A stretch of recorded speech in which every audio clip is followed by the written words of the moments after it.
A paz do Senhor Jesus, boa noite, tudo bem? A você que nos acompanha, você que acompanha esse trabalho aqui com a gente, através de entrevistas edificantes, de salvação, de libertação, histórias bem contagiantes, você é abençoado, né? Vendo tudo aquilo que Deus ele tem feito na vida daqueles que se voltam para Ele, né? Então, nós estamos aqui já no 15º episódio, o tempo está passando bem rapidinho, mas nós não vamos parar. Já tivemos aqui diversos testemunhos, testemunho de curas de câncer, testemunho de obras missionárias, já tivemos também. No último mês nós falamos sobre relacionamento e nós estamos aqui novamente para falar do assunto principal, que é a salvação, né? É o que nos move, é a nossa chamada, nós falarmos aí sobre a salvação de Jesus, sobre a vida daqueles que se voltaram para Ele. Então, nós estamos aqui hoje com uma salvação improvável, né?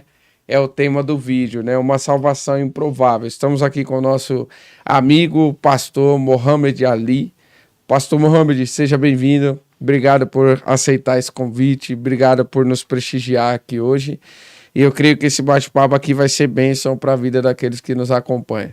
Amém. Fala com essa galera aí, pastor. Fica à vontade. Boa noite. A paz do Senhor a todos os ouvintes, participantes dessa live tão abençoada. Pastor Natan, é uma salvação improvável. Que para o nosso Deus nada é impossível, né? É. O Senhor tem nos surpreendido, tem feito grandes coisas, nos arrancou de um charco de lodo, de uma situação terrível. Estamos aqui, né, nessa noite, para falarmos um pouquinho do nosso testemunho, para que seja bênção para os nossos ouvintes. Bênção para os nossos ouvintes. E o pastor é belemita? Belemita, setor 33, pastor Narciso Fusa. Manda um abraço pro pastor aqui nessa câmera. Abração, pastor. Tamo junto, meu chefe. Pastor Narciso Fusa, uma bênção para as nossas vidas. Estou congregando com ele, eu acredito que já há uns 12 anos. Foi ele que me consagrou, me levou a ser evangelista, né? Reconheceu o nosso ministério. E eu saí um tempo, fui para Guararema, fiquei lá em Guararema como segundo pastor setorial. Mas você morava lá ou ia congregar lá? Eu moro em São Miguel Paulista. Meu Deus do céu, pastor São Miguel e Guararema direto.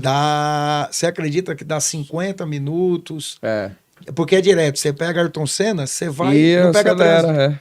Então a gente fala assim, se eu congrego, hoje eu congrego atrás do Aricanduva, do Shopping Aricanduva. De casa para lá, dá 40, 45 minutos. Por causa do trânsito. Então, para mim, compensava. Ai, meu Deus. Aí você fala assim, mas você congregava em Guararema. Congreguei em Guararema, acredito que quase 2 anos. Fiquei como segundo pastor setorial de um pastorzão amigo nosso, pastor Odilon. Uhum. E depois de lá, saí para o campo de Jacareí, pastor Nilton Soares de Carvalho. Também como evangelista, ficamos um tempo lá também, fazendo a obra do Senhor. Depois retornei de novo ao pastor Narciso. Que hoje é um paizão. Bom filho a casa torna. É isso aí. Então, ele quer mandar já um beijo pra Dami, falar que ama. Opa, também casado. Fazer aquele meio campo. Há 22 anos. Eu costumo dizer que é uma intercessora do meu ministério. Você é prova disso, desde que você me conhece. A minha esposa me acompanha, né? Uhum. Vai comigo, intercede. Eu costumo dizer que ela é a minha arma secreta, né? Quando ninguém dá glória... Ela já está esperta da glória. Eu falei, se ninguém glorificar, você corre. Você glorifica. Né? Os meus filhos, Felipe, que está congregando no setor 22, uma benção, se reconciliou agora com Jesus há pouco tempo. Que benção. Está voando baixo, está orando, jejuando. É um presente de Deus, né? Promessa que Deus fez. Ainda no monte, o Senhor falou que ia me dar um menino, né? Falou como seria a característica. Olha, o menino branquinho, o menino vai ser profeta, vai ser benção. Chegou na idade de 14 para 15 anos, deu uma afastada. E eu falava para minha esposa, vamos orar que o Deus que prometeu é fiel para cumprir. Sim. Nós nunca saímos da presença, então não tem por que temer ou duvidar do que Deus ia fazer.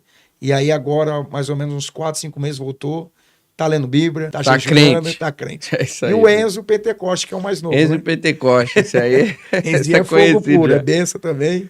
Tá conosco, vai se batizar os dois agora, para a honra e a glória do Senhor Jesus. Que bem, sim, pastor. É bom ver os nossos dentro da casa do Senhor, servindo ao Senhor, né? O que importa pra gente. E aí você tá falando aí da itinerância, né? Porque hoje você prega bastante aí para todo lado, né? Itinerância. Tentei parar de pregar dia de semana. Você sabe que eu trabalho há 15 anos na minha Fica corrido, empresa. né, pastor? Fica meio corrido, né? Mas assim como igual você, amigo, outras pessoas que fazem mais parte da nossa história, quando a gente começou, a gente ainda atende de semana. Mas eu tô priorizando mais sexta, sábado e domingo. Porque eu acordo 5 horas da manhã, né, profeta? Vai ficar Fica puxado, ruim, né? pastor. Fica pesado. Trabalhar o dia inteiro, dependendo de onde é a agenda, não chega no Não é horário, fácil, né? E pra quem é muito rígido também, esse negócio de horário, meu, a E eu gente se sou cobra pontual, também, então. rapaz. Sou britânico, aí eu não... É. Tanto para começar como para terminar. Ontem eu estava ministrando lá na Livre dos Vales, né, na Bênção, na minha casa. E você viu que eu falei, pastor, não sou de passar, mas 10 minutinhos aqui. Mas você nem passou, viu? Não, você ia terminar às 9h30 o culto.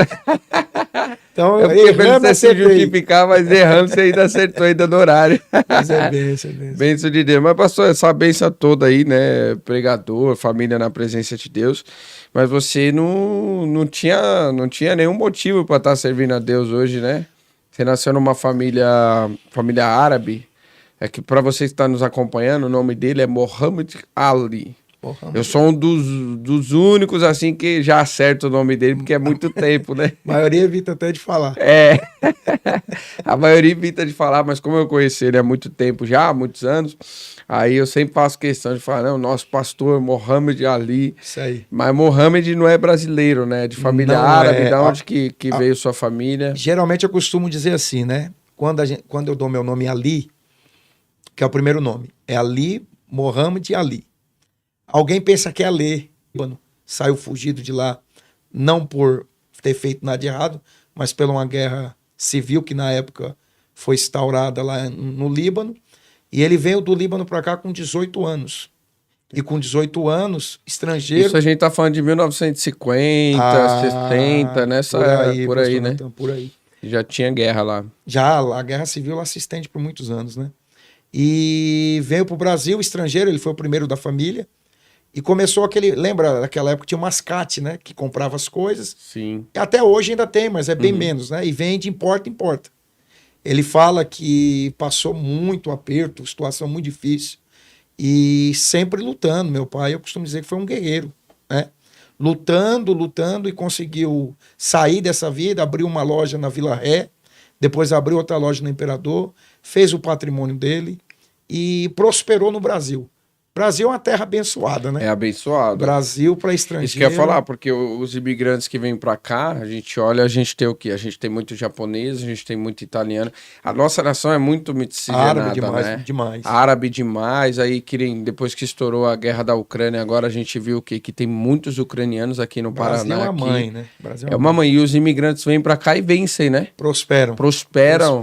É o que você falou de vai vendendo porta em porta, daqui a pouco monta o império, né? Falou, ele algumas vezes que eu falei que meu pai era difícil de... Até a gente tem que entender muitas coisas, às vezes que a gente deixa passar e não percebe. Meu pai sofreu demais, né? Um imigrante em outro país, né? O pai dele era muito violento no Líbano com ele. E ele teve que comia mortandela de dia, de tarde, de noite e tubaína. Dormia em lugares que a gente nem imagina. Entendi. Então, por essa criação, por essa situação de vida, ele se tornou uma pessoa muito dura. Mas meu pai era assim, se você falava com ele, ele não queria te responder de jeito nenhum. Mas se ele tivesse assistindo televisão, alguma notícia mexesse com ele era uma pessoa que chorava. Nossa. Você não acredita, né? Ainda mais depois da perca do filho mais velho do meu irmão, Bajete, morreu, foi assassinado ali na Imperador. Aí ele era manteiga derretida para criança. Mas depois que nós pegamos uma certa idade, ele tinha uma casca muito dura. Né? Ele não deixava se aproximar. Difícil de romper, né? Difícil. Uma barreira. Pastor Natan, dificílimo. Era uma situação assim que você não acredita. Então, eu particularmente não tive a imagem de um pai presente. Era um pai que dava toda a condição financeira, nunca nos faltou nada. Meu pai tinha uma boa condição financeira. E dentro desse contexto, ele dava a condição financeira, mas a referência como pai nunca deu. Você fala referência àquela questão do amor, do abraço, do afeto, do calor, de orientar, de conversar. E isso faz falta, né, pastor? Não tem jeito, né? Pra formação. Pastor, nós vamos... É dia dos pais, domingo agora, né? A gente tá tocando e o assunto nosso dos pais. E o meu pai me adotou. Olha só. que é o nosso Deus, né? Pai Exatamente. Celeste. Então, quer dizer, eu tenho um pai no céu que adotou eu aqui na terra e me chamou para essa preciosa graça. E essa questão da religião pro seu pai, como que era? Ele não era, ele fazia os rituais, mas não era muito frequente. Entendi. Tanto que ele não nos obrigou a seguir, a sermos muçulmanos. Ele falava, quando ele soube que eu me converti, ele falava, para com esse negócio, rapaz, Jesus não existe. Você tá ficando louco. Só que ele viu a diferença. Alguém que estava no crime, alguém que estava jurado de morte, alguém que não sabia, não tinha referência nenhuma, começa a mudar totalmente a sua conduta. Para de falar palavrão, para de mentir, não sai mais de casa para fazer besteira, não some nas madrugadas. Ele começou a ver, falou, tem alguma coisa diferente. Tem uma coisa diferente nesse menino, acho que esse tal desse Jesus existe, né? Eu tô começando a acreditar nele. Então foi muçulmano, não praticante, minha mãe católica, também não praticante. Sua mãe brasileira? Brasileira. Porém católica, não praticante. Nós não tínhamos referência do que era Deus. Eu não sabia o que era Deus até 18 para 19 anos. Uma vez, para você ter uma noção, uns irmãos da Igreja Universal foram me evangelizar. E dentro desse evangelismo ele falou assim, olha, no Antigo Testamento, eu falei, rapaz, que conversa é essa? É o Antigo e tem um Novo. Ele falou isso para mim, eu falei, vocês dividiram a Bíblia agora? Pra você ver como que eu era uma pessoa indouta, um nécio, uma pessoa leiga, que não tinha referência nenhuma. E minhas irmãs foram criadas dentro desse Vocês foram contexto. criados em quantos, pastor? O meu pai, na verdade, tinha 2 famílias, né? Meu Deus do céu. Ele tinha 2 famílias que de manhã ele trabalhava, dava o horário do expediente dele, que ele tinha loja, ou ele saía um pouquinho e o funcionário fechava, ele ia para nossa casa. Entendi. Ficava em casa 2, 3 horas, mais ou menos esse horário, às vezes 4 horas, e dava o horário dele, ele ia para a casa dele, que ele tinha um quarto dentro da casa dele. E a mulher no quarto dela. Só que ele mantinha as 2 famílias. Ao total, nós fomos em 10 irmãos. E você tem contato com todos? É que, na verdade, depois da divisão da nossa herança, meu pai deixou um patrimônio até que um pouco meio que expressivo. Então tá se arrastando esse inventário faz 17 anos. Nós tínhamos feito o enterro dela. A minha irmã Cristiane. Então, dentro desse contexto, eu tento ser o mais imparcial possível.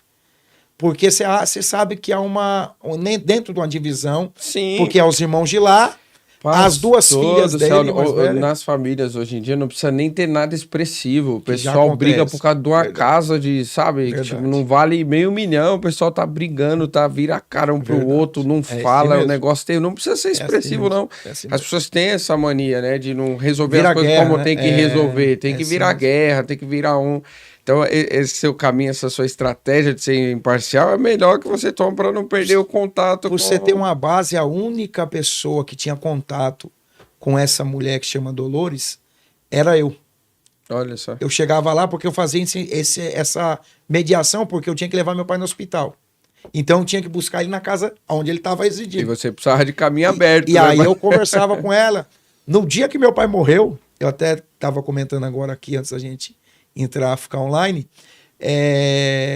meu pai foi enterrado aqui no cemitério islâmico, e no dia do enterro eu estava numa situação financeira muito difícil, porque quem pagava as nossas contas, eu ficava na obra e meu pai me dava um apoio financeiro. Ele patrocinava a missão sem saber, e eu saía para pregar e ele me abençoava e tal, eu fazia algumas coisas de moto, e no dia que ele morreu eu não tinha condição financeira nenhuma. Eu tinha uma moto, eu falei, agora vou ter que trabalhar de motoboy. Aí eu liguei para ela, porque ela ficou com acesso à conta. Falei, tem um débito mais ou menos aí, um exemplo, hoje, naquela época, 500, 600 reais, você tem como me adiantar esse dinheiro só para me começar a trabalhar? Ela falou assim, deixa eu te falar um negócio. E eu sempre tive uma boa condição com ela. Ela falou, deixa eu te falar um negócio aqui, que faz tempo que eu tô querendo te falar. Seu pai morreu, foi pro inferno. E eu quero que vocês morram, que o ônibus passa em cima da cabeça de vocês. Meu Deus. E você, crente? Eu desliguei o telefone, anulei, né? Falei, tá anulado em nome de Jesus. E continuei minha vida. Mas para você ver a condição mais ou menos da da situação como bem que acontece. difícil, né? Difícil. É por isso que a gente vê na Bíblia os relacionamentos, né? A gente vê ali Sara e Agar, a gente vai ver Ana e Penina. É por isso que Deus ele nunca aprovou essa poligamia, né? Nunca. Porque não dá certo. Porque não dá certo. Eu vivi isso. Eu falo lá em casa e falo dentro da minha família. Se a pessoa ela tiver um pouquinho de juízo, igual eu vivi. Eu vi uma pessoa, um pai, que ele chegava estressado, ele não tinha paz nenhuma, porque você imagine, 6 adolescentes crescendo na mesma época. Só que aí você pega 3 daqui e 3 de lá. Você imagina, o cara não vive. Não. Aí você imagina o cara com 2 mulheres. Tá repreendido. Uma mulher nordestina que era a mãe dos meninos de lá. Minha mãe, descendente italiana. Meu Profeta, italiano. Se o cara tiver um pouquinho de consciência, ele não precisa ser cristão, não. Ele nunca vai se envolver com outra mulher. Só com a sua e acabou. Pra satisfazer uma, dá um trabalho não terrível. Não dá, pastor Natan, é terrível. Meu amor, te amo, viu? É só você pra vida toda, a vida toda só você, viu? Ah, meu amor, meu Deus do céu, pastor, você tá doido. Só de, só de pensar, porque você vê, né? Às vezes a gente vê na Bíblia os exemplos, a própria Bíblia ela já nos dá esse subsídio de falar, meu, esse negócio não nada, dá né? certo, cara.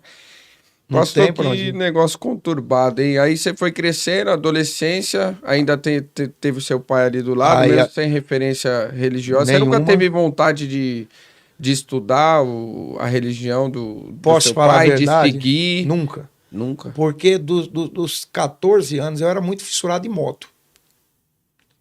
E com 14 para 15 anos nós compramos uma moto. Eu, a minha irmã e meu pai ajudou a pagar.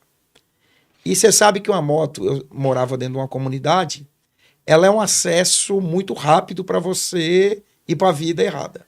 Uhum. Você deve saber mais ou menos o que eu estou te falando. Mas sei bem, sei mais ou menos o que eu testemunho. Então, com 15 para 16, eu comprei uma moto. E o cara, imagina uma pessoa sem medo de nada. Nossa. Eu não sabia o que era Deus, não sabia nada. Então, para mim, eu tinha que viver a vida o máximo que eu pudesse aproveitar. Eu tinha que fazer tudo o que a minha carne pedisse, porque eu não tinha noção do que era, do temor de Deus, quem era Deus. Então, para mim, era eu aqui e vivendo acabou. como se fosse o último dia. Como se não houvesse amanhã. E com 15 para 16 anos, comecei a entrar na vida do crime. Drogas também ou crime? Então, eu vou te contar algo aqui que é um testemunho que é muito edificante. Fica à vontade, pastor, a gente tem que a minha irmã, essa que faleceu, a Cristiane, em memória, né? Ela foi no centro da cidade, de São Paulo, e foi consultar uma cartomante. Chegando dentro desse contexto, a cartomante lança para ela 2 maldições. Essas mais relevantes, fora as que a gente não lembra porque faz muitos anos. Mas a primeira delas era assim, olha, dentro da sua casa vai ter uma jovem de 13 anos que ela vai engravidar. E ela vai trazer uma grande angústia para a família e tristeza. E há um jovem, eu vejo ele, há uma nuvem preta em cima dele. Esse aí não tem jeito, esse vai ser a ovelha negra da família. E que com 19 anos ele vai entrar na vida do crime, ele vai conhecer uma moça na beira da favela, da comunidade, e vai ser a perca dele. Com 19 anos, o diabo ceifa a vida dele. Olha, tá repreendido. A minha irmã chega em casa... Não tinha ninguém pra pôr a mão assim e repreender. Ninguém. Né? Ela chega em casa toda entusiasmada. Ela conta o que a cartomante falou pra ela. As coisas boas, né? Que sempre dentro desse contexto tem que ludibriar alguém. Tem que fazer o sanduíche, tem né? Que fazer, né? Pra você entender. Calma aí, não é tudo ruim. E dentro desse contexto, ela fala assim, ela chega dentro de casa e dá a notícia. A minha irmã, com 12 para 13 anos, começa a namorar com um rapaz de família, os 2 de família. E ela começa a sentir muita ânsia de vômito, passar mal. E meu pai vai para tudo que é médico. E paga médico particular, e vai no SUS, e vai aqui, e vai ali. Ninguém descobriu o que a menina tinha. Aí levou no médico, o médico olhou para ela, falou assim, vamos pedir um exame de gravidez? Ixi. A minha mãe, na hora, regalou os olhos. Como negócio de exame de gravidez? É namoro de criança.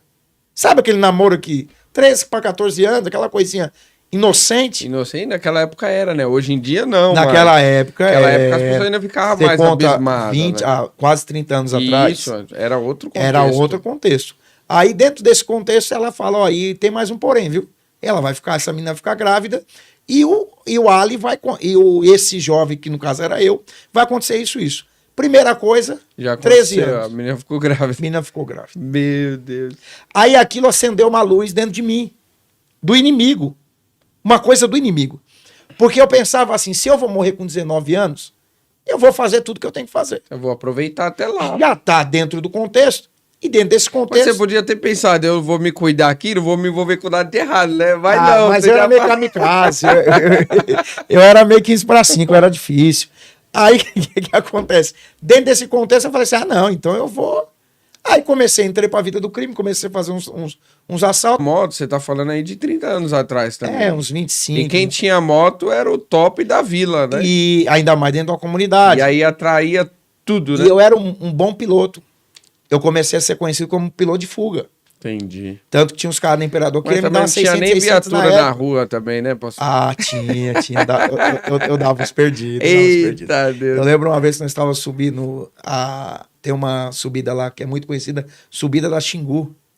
Você deve ter, se não andou de moto, você deve conhecer alguma coisa.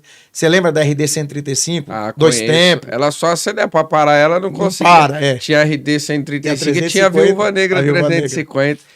Ela soltava o estágio, né? Isso, você acelerava era ali. 2 tempos. Quando você achava que ia acabar, ela soltava. Era solta, isso. Você colocava gasolina e o óleo 2 tempos. Isso. Você terminava de dar com ela, sua roupa tava cheirosinha. De óleo. Fedida de óleo, aquela coisa. Ela era maravilhosa. É maravilhosa anda a demais. RDzinha. Aí subi uma ladeira, me vem 3 Rocan do outro lado, descendo. A hora que os caras me viram sem capacete na Avenida São Miguel. Mas deram, da hora eles fizeram a volta. Quando eu vi, o que eu fiz? Peguei a São Miguel. Aí dei o que a RDzinha tinha pra dar. Aí desci a passarela, desci a descida do La Pena. Você não vai saber, mas eu tô dizendo aqui, quem tiver nos ouvindo e saber mais ou menos o que eu tô falando, vai saber o que eu tô falando. Já desci, entrei na garagem de um amigo meu, tava aberta por... Diabo, quando quer fazer, te esconde. Já entrei, joguei a moto e fiquei sentado na frente. Eles passaram, indo, voltando. Então, na verdade, eu era um bom piloto de moto. Uhum. E isso aí começou a atrair os ladrões da vila. Me leva aqui, me leva ali. Vou te dar uma 660 pra você fazer fuga, saída de banco. Então, eu comecei a me envolver dentro desse contexto. E dentro desse contexto, ela falou que eu ia usar droga. Entendi. E eu, com 19 anos, eu falava assim, com 17 para 18, eu falava assim... Ela falou que eu ia usar com 19. Então, com 19 anos, eu vou usar droga e acabou. Nossa. Dentro do meu... Olha só o que o diabo plantou. Ele plantou. Ele plantou isso dentro de mim. Então, eu falava... E você escutou tantas coisas à época, você não escutou só isso, mas só isso você guardou, né? Foi que eu ia morrer, que eu ia ser usuário de droga e que eu ia arrumar uma moça moça na beira... direitinho. Porque aconteceu com a minha irmã. Você entende? Foi o primeiro passo, né? Startou. Aí trouxe aquela certeza de dizer assim, igual quando Deus fala, rapaz, Deus falou e cumpriu. Aí todo mundo falou, mas se Deus fala, ele cumpre. Sim. Não é assim? Sim. Então aquilo que foi jogado com maldição, aconteceu. Não tinha ninguém dentro de casa para anular aquilo. Se houvesse um crente dentro do contexto, ele ia falar, tá anulado em nome de Jesus. Exato, ele ia repreender. E no mundo espiritual ia quebrar. Ia quebrar. Porque nós cremos nisso. Sim. Nós somos, eu e você. Nós cremos e vivemos né? nisso, né? Somos pentecostais até o tutano. Por isso que a gente não tem medo, por exemplo, de olho gordo, inveja, macumbaria, feitiçaria. Nada. Não, vou pegar seu nome, vou pôr na boca do sapo. Ele vai engasgar, vai morrer. Vai só perder dinheiro. Exatamente. A gente tem fé e Deus nos outorgou esse poder de repreender. Isso mesmo. Mas na época você não tinha nenhuma referência. Não tinha ninguém. Você vê como nós éramos tão leigos. Teve um caso de uma moça que se manifestou e dentro que ela se manifestou, alguém falou assim, tem que chamar fulano de tal que esse fulano faz trabalho. Então ele vem e negocia. Olha pra você ver a loucura. Ele negocia e fala com o demônio sair. Então você vê como que a gente era longe das coisas de Deus. Sim. E aí você se preparando para quando chegar a 19 começar a usar a tal da droga. Pra morrer e sabia que era o fim da vida. Mas isso eu te falo com certeza. Hoje, com clareza de tudo. E como que você escapou dessa, pastor? Então, aí dentro desse contexto... Já perdido. Eu já estava andando com uns rapazes que cheiravam cocaína a noite inteira. Nós saímos as biqueiras. Um exemplo, 4 pessoas dentro do carro, tá? E dentro dessas 4 pessoas, a gente ia nas biqueiras de São Paulo quase inteira. Os caras iam, pegavam um pino aqui, aquela ali é melhor. Ia pra outra biqueira. E eu dentro do carro, eles faziam 4 carreiras. Carreirinha de cocaína. Uhum. Eu não cheirava. Você dirigia? Você ficava Eu dirigia, bebia, mas não cheirava cocaína. Porque eu dizia comigo mesmo, falava, não, com 19 anos eu vou usar isso aí e já vou descambar. Nossa. Porque o desejo vinha. Uhum. E eu falei, já vou ter que fazer com 19 anos. Então, a mesma coisa que me conduziu a ter esse pensamento foi a mesma coisa que, de uma certa forma, me salvou de eu não cair num vício de uma cocaína. Entendi. Porque eu falava, não, com 19 anos eu uso. Agora não. Não, eu vou descambar com 19 anos, não tem problema. Ali eu já vou ter que fazer o que tem que fazer. Então eles faziam 4K e eles não acreditavam. Porque eu falava, não vou usar. Não vou, não quero. Eles me seguravam para fumar maconha. Meu Deus. Eu falava, não vou fumar, rapaz. O meu negócio, olha só, é com 19 anos. E eu lembro que com 18 para 17, não, 18 para 19, eu realmente estava com uma moça. Ela morava literalmente no meio de uma comunidade braba. Eu chegava na casa... Essa história acontece toda na Zona Leste de São Paulo, tudo aqui, né? na Zona Leste. São Miguel, ali você fala Avenida São Miguel, ela pega tudo, né? É porque tem ali São Miguel, a parte de cima da linha do trem, que é a Praça Forró, e a parte de baixo, que é Jardinaí, Gabi, Jardim La Pena. Então, tudo nesse contexto. Só que ali, Jardinaí, La Pena e Gabi, quem loteou ali foi o Antônio Emílio de Moraes, que é o dono da Votorantim. Então, ali tudo é documentado. Só que dentro desse braço, foi se fazendo comunidades. Entendi. Ali, na verdade, não é comunidade, porque ali é tudo...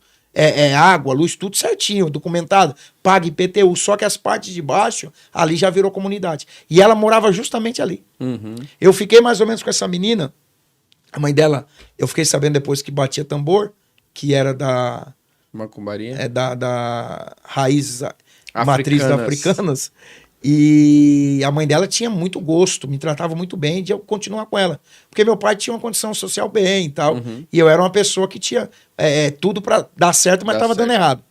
E aí eu comecei a namorar com essa moça, com 18 para 19.